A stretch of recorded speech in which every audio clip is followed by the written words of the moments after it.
बच्चों आज हम नेक्स्ट न्यूमेरिकल नंबर 8 करेंगे चैप्टर 10 का। तो इसमें फर्स्ट गिवन डाटा, फिर फाइंड, फिर सॉल्यूशन देखेंगे। तो स्टेटमेंट इसकी रीड करते हैं। An astronomical telescope having magnifying power 5, magnifying power 5 दी हुई है, consist of two thin lenses 20 centimetre apart. Two lens हैं जिनके दरमियान हमारे पास फर्स्ट लेंस लार्ज होता है और सेकंड लेंस स्मॉल होता है। टेलीस्कोप में फर्स्ट को ऑब्जेक्टिव, सेकंड को आईपीस कहते हैं। और इनके दरमियान ये जो डिस्टेंस है जिसको कैपिटल एल से मैंने लिख दिया, ये 12 सेंटीमीटर हमें दिया हुआ है। ठीक है, तो आगे कहता है find the focal length of the lenses, objective की भी एंड आईपीस की, दोनों की हमने फोकल लेंथ फाइंड करनी है। तो करते हैं इसको, चूँकि ये टेलीस्कोप का न्यूमेरिकल है। ठीक है, तो टेलीस्कोप की मैग्नीफिकेशन होती है F O over F E, और मैग्नीफिकेशन हमें 5 दी हुई है गिवन डाटा में, 5 पुट कर दिया। अब इसको एफ ई को दूसरी तरफ ले जाएं तो एफ ओ की वैल्यू आ जाएगी 5 एफ ई। अब देखें बच्चों, इसमें एफ ई आ गया, एफ ओ हमारे पास आ गया, लेकिन ये अभी आंसर नहीं है, ये जनरल है। हमें एफ ई की वैल्यू भी चाहिए, वो पुट करेंगे फिर एफ ओ की आएगी। तो हमें इधर एफ ई की वैल्यू निकालनी है। तो ये जनरल फार्मूला होता है टेलीस्कोप के लिए। क्या, जब टेलीस्कोप की बात करते हैं तो टेलीस्कोप के दरमियान जो डिस्टेंस है वो F O plus F E के इक्वल होता है। ये हमने लास्ट टाइम पढ़ा था। नॉर्मल एडजस्टमेंट जब करत होती है तो यहाँ तक अगर मैं कहता हूँ एफ ओ है और यहाँ से यहाँ तक एफ ई है। ठीक है, ये यहाँ से फर्स्ट लेंस से यहाँ तक एफ ओ है, तो यहाँ से लेकर यहाँ तक एफ ई है। तो दोनों को ऐड कर दें तो ये यहाँ से यहाँ तक डिस्टेंस सेपरेशन ही बनेगा। सेपरेशन को हमने लिखा हुआ है F O plus F E is equal to separation capital L. अब यहाँ पे देखें, ये हमें अभी ये वैल्यू निकाली एफ ओ की, ये एफ ओ की वैल्यू यहाँ पे पुट कर दें। अभी वैल्यू पुट कर दें और साथ एल की वैल्यू हमें दी हुई 24। तो इसने क्या किया इधर की बुक में, ये इधर एल को यूँ लिख दिया F O plus F E is equal to L, यानी एल को दूसरी तरफ लिख दिया और इस राइट साइड को इधर लिख दिया।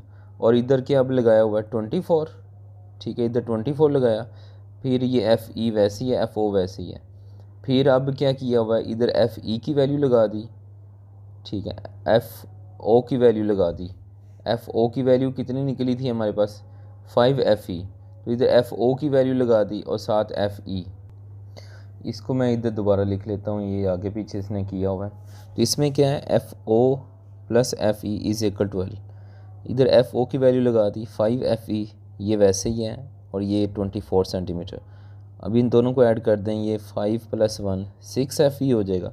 ठीक है, और ये 24, 6 को इधर डिवाइड कर दें, 6 × 4 24 होता है, तो ये 4 आ जाएगा, मतलब ये इसको इधर कैंसिल कर दें। ये 4 सेंटीमीटर इसकी एफ ई की वैल्यू आ गई। अब एफ ओ निकालते हैं। अब ये जो एफ ओ आया ना, एफ ई आया है 4 सेंटीमीटर, इसको इधर पुट करना है हमने। तो इधर पुट करते हैं, तो ये पहले फार्मूला लिख दिया हमने एफ ओ का। अब एफ ई की वैल्यू लगाते हैं। एफ ई की वैल्यू हमारे पास 4 सेंटीमीटर है, ये इधर पुट करते हैं। 4 × 5 क्या हो जाएगा 20 सेंटीमीटर आ जाएगा।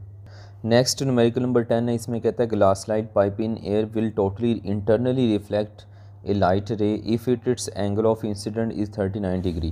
वो कहता है कि पाइप है हमारे पास और पाइप एयर में है।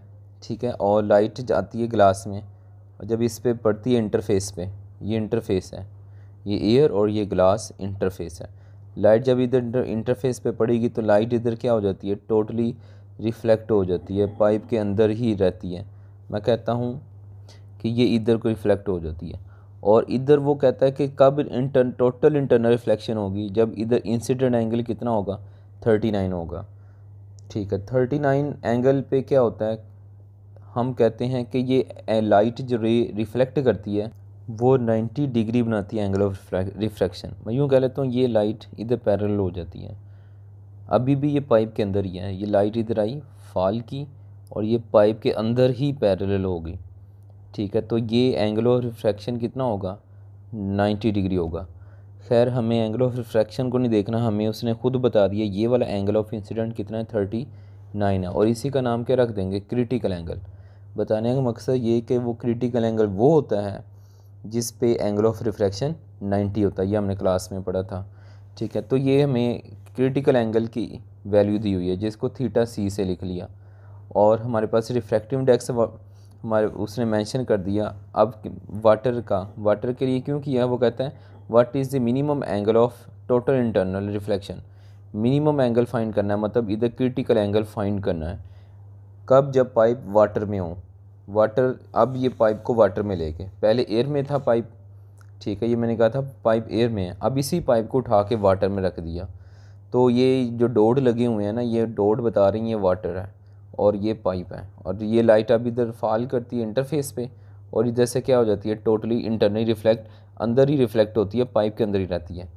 ठीक है, तो अब वो कहता है बताएं कि ये जो हमारे पास एंगल आ रहा है ये थीटा 1, इसको हम क्रिटिकल एंगल कह देंगे। ये क्रिटिकल एंगल कितना होगा जब ये टोटली इंटरनल रिफ्लेक्ट करती है।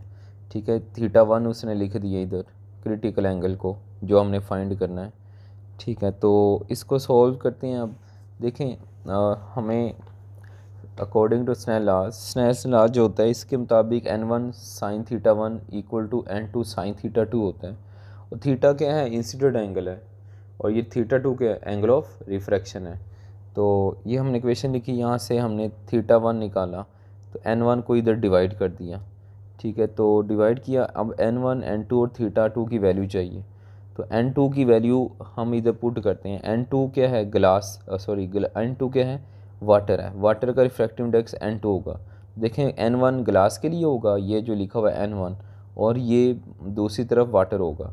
वाटर का रिफ्रैक्टिव इंडेक्स उसने हमें बता दिया कितना होता है, 1.33, और थीटा 2 एंगल ऑफ रिफ्रैक्शन हमें पता है कितना होगा, ये 90 डिग्री होगा। 90 क्यों होगा, क्योंकि क्रिटिकल एंगल वो होता है जिसमें एंगल ऑफ रिफ्रैक्शन 90 होता है, तो इसको हम कह देंगे ये थीटा 2 है, तो थीटा 2 की जगह 90 पुट कर देंगे। और n1 हमारे पास ये ग्लास मटेरियल का रिफ्रैक्टिव इंडेक्स है। बच्चों यहाँ पे ना हमें रिफ्रैक्टिव इंडेक्स की वैल्यू चाहिए इस फार्मूले में। अब रिफ्रैक्टिव इंडेक्स की वैल्यू फाइंड करने के लिए हमें डायरेक्ट फार्मूला याद होना चाहिए। वो फार्मूला ये है कि जो रिफ्रैक्टिव इंडेक्स है ये क्रिटिकल एंगल के साइन के रेसिप्रोकल होता है, यानी ये फार्मूला आपको डायरेक्ट याद होगा। अब पहले इधर जो हमने n1 पुट करना है, n1 निकालने के लिए हमें क्या करना है कि यहाँ से जो n1 है वो ये फार्मूला लगा के n1 फाइंड कर लेंगे। n1 is equal to 1/, sine theta C यानी क्रिटिकल एंगल जो उसने एयर के लिए दिया था हमें वो लगा दिया, तो इसको पुट किया तो ये कितना आ गया, 1.59 आ गया। अब हमारे पास n1 की वैल्यू आ गई। अब इस क्वेश्चन 1 में पुट करते हैं। क्वेश्चन 1 में n2 की वैल्यू लगा दी 1.33, थीटा 2 90 डिग्री, और n1 की वैल्यू 1.59 है। ठीक है, तो अब इसमें सोल्व किया तो हमारे पास सोल्व करने से एंड पे क्या आ जाएगा, 57 डिग्री आ जाएगा। अच्छा बच्चों, चैप्टर नंबर 11 का जो फर्स्ट न्यूमेरिकल है आई थिंक वो मैंने अपलोड नहीं किया था, अगर मुझे अब याद नहीं, अगर किया हुआ आपने देखा हुआ तो ठीक है, अगर नहीं देखा हुआ तो ये मैं यहाँ पे इसको अपलोड कर रहा हूँ। चैप्टर 11.1 का न्यूमेरिकल आपको करवा रहा हूँ। इसमें कहता है estimate average speed of nitrogen molecule. Nitrogen molecule का है तो ये N2 से लिखते हैं, इसमें 2 एटम्स होंगे।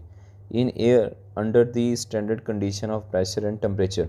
Standard condition of temperature pressure का मतलब है स्टैंडर्ड टेम्परेचर 0 डिग्री होता है, इसको केल्विन में लाने के लिए 273 से ऐड किया तो केल्विन में 273 आ जाएगा, और टेम्परेचर कितना और प्रेशर कितना होता है, 1 atm होता है।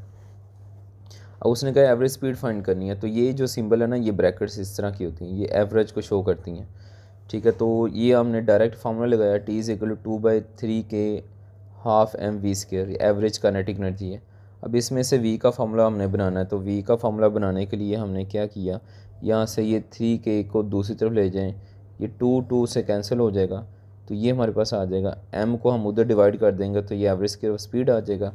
अब अंडर ले जाएँ, दोनों तरफ से अंडर ले लें, तो अंडर लेंगे तो यहाँ से v आ जाएगा। अब इसमें ना हमें m चाहिए, तो m हम फाइंड करने के लिए काम क्या करेंगे, पहले तो k की वैल्यू लिख लेते हैं, ये हमें डायरेक्ट वैल्यू याद होगी, k कहते हैं बोल्ट्जमैन कांस्टेंट को। ठीक है, उसके बाद m चाहिए, m हमें निकालना है, तो m क्या है, मैस ऑफ नाइट्रोजन मॉलिक्यूल।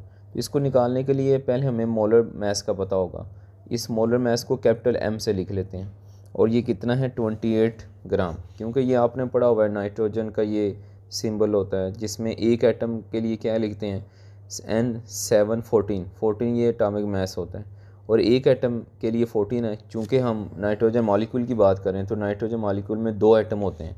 जब 2 एटम होंगे तो ये जो 14 है ये 14 डबल हो गया क्या हो जाएगा 28। ये 28 ग्राम आ गया इसका मोलिकुलर मास।